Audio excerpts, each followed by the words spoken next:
تو آپ یقین جانیے کسی ملک میں اس طرح کا واقعہ نہیں ہوگا۔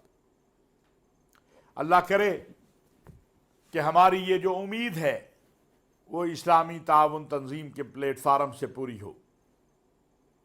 ہم تو صرف قرآن کریم اور محمد عربی صلی اللہ علیہ وسلم کی اہانت کا قانون نہیں چاہتے، ہم تو تمام آسمانی کتب جو ہیں، وہ انجیل ہے، وہ تورات ہے، وہ زبور ہے، وہ قرآن کریم ہے، ہم ان کے تقدس کا قانون چاہتے ہیں۔ ہم تمام انبیاء کے تقدس کا قانون چاہتے ہیں۔ ہم حضرت موسیٰ علیہ السلام کے تقدس کا بھی قانون چاہتے ہیں۔ ہم حضرت عیسیٰ علیہ السلام کے بھی تقدس کا قانون چاہتے ہیں۔ ہم حضرت ابراہیم و حضرت نوح کے تقدس کا بھی قانون چاہتے ہیں، اور ہم محمد عربی صلی اللہ علیہ وسلم کی ناموس کا بھی قانون چاہتے ہیں۔ اقوام متحدہ کی سطح کے اوپر اگر یہ معاملہ طے ہو جائے اور تمام آسمانی مذاہب اور کتب جو ہیں اور جو انبیاء ہیں ان کے حوالے سے قانون سازی ہو جائے، تو میں یہ دعوے سے کہہ سکتا ہوں کہ وہ لوگ جو دنیا میں مختلف مذاہب کے درمیان تصادم چاہتے ہیں، ان کی سازش ناکام ہوگی اور دنیا امن کا گہوارہ بنے گی۔ بین المذاہب مکالمہ اور بین المذاہب ہمانگی کی بات کرنے والے ممالک اور تنظیموں پر بھی ذمہ داری عائد ہوتی ہے کہ وہ اس حوالے سے اپنا کردار ادا کرے۔ پوپ فرانسس نے جس طرح سویڈن کے واقعے کی مذمت کی ہے وہ قابل تحسین ہے۔ پاکستان کے اندر تو ہماری تمام جو غیر مسلم برادری ہے وہ ان واقعات کی نہ صرف مذمت کر رہی ہے بلکہ ہم نے دیکھا کہ وہ اس احتجاج میں بھی شریک ہے جو اس واقعہ کے خلاف کیا جا رہا ہے۔ ہمیں ان کا شکریہ بھی ادا کرنا چاہیے کہ وہ ہمارے غم کو اور ہماری کیفیت کو سمجھ کر ہمارے ساتھ آ کر کھڑے ہوئے ہیں۔ کوئی بھی شخص نہ یہ تصور کر سکتا ہے، نہ اس کو یہ تصور کرنا چاہیے، نہ یہ سوچنا چاہیے کہ وہ خدا نخواستہ کسی نبی کی، کسی رسول کی اور کسی آسمانی کتاب کی توہین کرے گا۔ میں یہ بات واضح کرنا چاہتا ہوں کہ قرآن کریم میں اس بات کا حکم دیا گیا ہے کہ وَلَا تَسُبُّوا الَّذِينَ يَدْعُونَ مِن دُونِ اللَّهِ فَيَسُبُّوا اللَّهَ عَدْوًا بِغَيْرِ علم۔ کسی کے جھوٹے خدا کو بھی گالی نہ دو کہ بدلے میں وہ آپ کے سچے خدا کو گالی دے گا۔ اس لیے یہ بات ہمیں اپنے ذہن میں رکھنی چاہیے۔ ہمیں پرامن انداز میں احتجاج کرنا ہے، ہمیں اپنی زندگیوں میں قرآن و سنت کی تعلیمات کو لے کر آنا ہے، ہمیں قرآن کریم اور رسول اکرم صلی اللہ علیہ وسلم کی سیرت طیبہ کے مطابق اپنی زندگی کو بنانا ہے۔ ہمیں دنیا کو بتانا ہے کہ اسلام نے جو اعلیٰ اخلاق ہمیں عطا کیے ہیں، جو ہمیں ہمارے آقا علیہ السلام سے تعلیمات ملی ہیں، وہ امن کی ہیں، محبت کی ہیں، رواداری کی ہیں، پیار کی ہیں، اور دوسرے مذاہب کے ساتھ جو ہمارا معاملہ ہے وہ قرآن کریم کے اس حکم کے تابع ہے کہ لکم دینکم ولی دین، تمہارے لیے تمہارا دین اور ہمارے لیے ہمارا دین۔ یہ ایک لمبی جدوجہد ہے، اس میں مہینوں بھی لگ سکتے ہیں، اس میں سال بھی لگ سکتے ہیں کہ ایک دن اقوام متحدہ کے پلیٹ فارم سے یہ قانون منظور ہو جائے کہ تمام انبیاء اور رسل، تمام آسمانی کتب، ان کا تقدس جو ہے اگر کوئی اس کی توہین کرتا ہے تو وہ جرم ہوگا اور اسے دنیا جرم تسلیم کرے۔ ناظرین، 18 ذی الحج سیدنا عثمان غنی رضی اللہ تعالیٰ عنہ کی شہادت کا دن ہے۔ پوری دنیا میں سیدنا عثمان غنی رضی اللہ تعالیٰ عنہ کو سلام عقیدت پیش کیا جا رہا ہے۔ رسول اکرم صلی اللہ علیہ وسلم کے وہ عظیم ترین صحابی اور خلیفہ جو سیدنا ابو بکر صدیق، سیدنا عمر بن خطاب کے بعد تیسرے خلیفہ ہیں، اور جن کے اسلام پر اور مسلمانوں پر اتنے احسانات ہیں کہ اللہ کے نبی صلی اللہ علیہ وسلم نے جہاں یہ بشارت دی کہ عثمان تم اہل جنت میں سے ہو، وہاں یہ بھی کہا کہ عثمان کا حساب نہیں ہوگا۔ سیدنا عثمان غنی رضی اللہ تعالیٰ عنہ نے جب بھی مسلمانوں کو ضرورت پڑی اپنا مال بے دریغ اور بے حساب خرچ کیا۔ اہل مدینہ کے پاس میٹھے پانی کا کنواں نہیں تھا، پینے کا پانی میٹھے کا کنواں نہیں تھا۔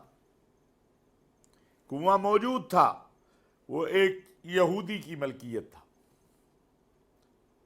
سیدنا عثمان غنی رضی اللہ تعالیٰ عنہ نے وہ کنواں لے کے صرف مسلمانوں کے لیے نہیں، پورے اہل مدینہ کے لیے وقف کر دیا۔ ایک مرتبہ تھوڑا قحط کے آثار آئے، جو غلہ لے کے قافلہ آ رہا تھا وہ سیدنا عثمان غنی کا قافلہ تھا۔ مدینہ منورہ کے تاجر سیدنا عثمان غنی کے پاس آتے ہیں، پہلے تو انفرادی طور پر آئے اور پھر اجتماعی طور پر آئے کہ عثمان آپ کا غلہ، مثلا میں ایک مثال دے رہا ہوں، کا قافلہ 50 لاکھ کا ہے، ہم اسے 5 کروڑ کا خریدنے کو تیار ہیں۔ سیدنا عثمان غنی رضی اللہ تعالیٰ عنہ نے فرمایا کہ مجھے اس سے زیادہ دینے والا ہے، جو بھی آتا آپ اسے یہ فرما دیتے۔ اب اہل مدینہ کے جو تاجر تھے، یا آپ اس وقت کے چیمبر آف کامرس کہہ لیں یا انجمن تاجران کہہ لیں، وہ پریشان ہو گئے کہ ہمارے علاوہ کون ہے۔ جب غلہ مدینہ منورہ پہنچا تو آپ نے فرمایا کہ یہ اہل مدینہ میں تقسیم کر دو، اور ان تاجروں کو کہا کہ تم سے زیادہ مجھے دینے والا اللہ ہے، اللہ ہے۔ آج میں یہ بات عرض کرنا چاہتا ہوں کہ یہ جو تکفیری اور خارجی گروہ ہیں، یہ آج نہیں، اس وقت بھی انہوں نے تہمتیں لگائی۔ تہمت کیا تھی؟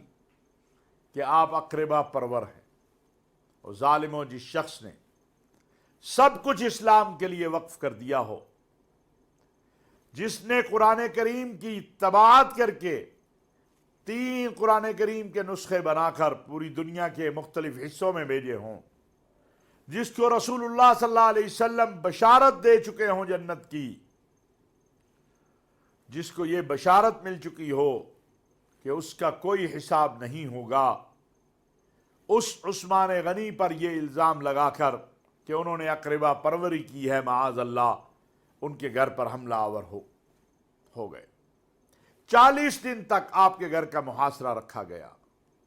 وہ عثمان جس نے پورے اہل مدینہ کو پانی مہیا کیا، اس کا پانی بند کر دیا گیا۔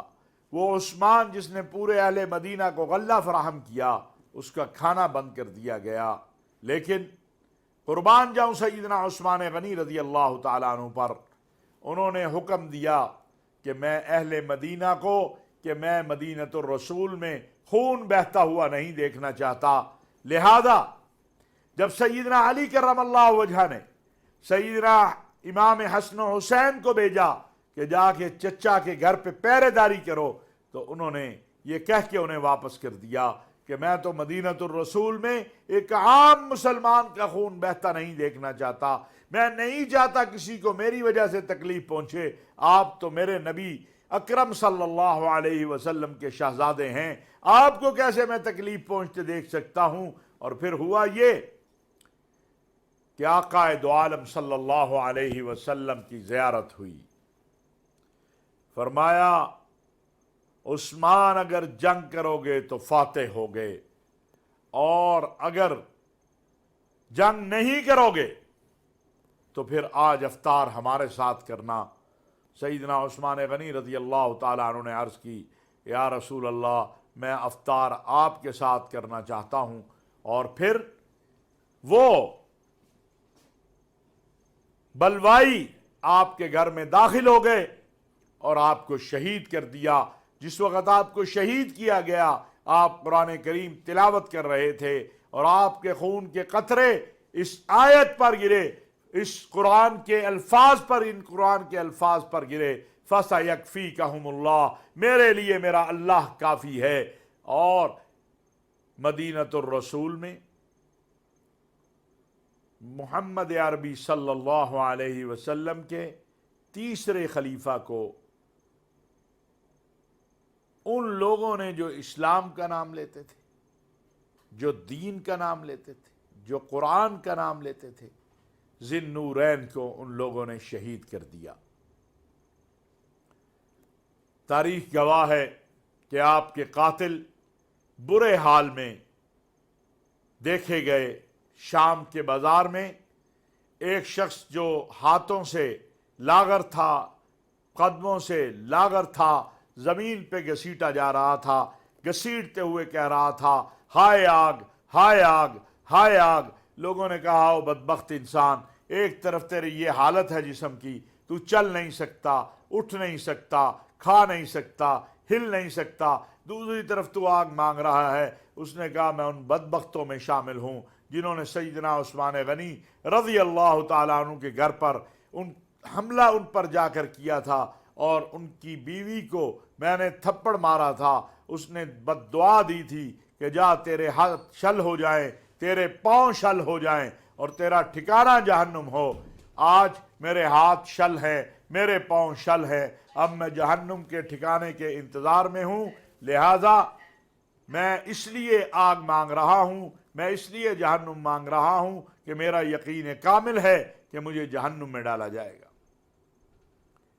اللہ رب العزت اہل اسلام کو، مسلمانوں کو اپنے مقدسات کا تحفظ کرنے اور اصحاب رسول و اہل بیت رضوان اللہ علیہم اجمعین کے بتائے ہوئے رستے اور رسول اکرم صلی اللہ علیہ وسلم کی سیرت طیبہ پہ عمل کی توفیق عطا فرمائے۔ وما علینا الا البلاغ المبین۔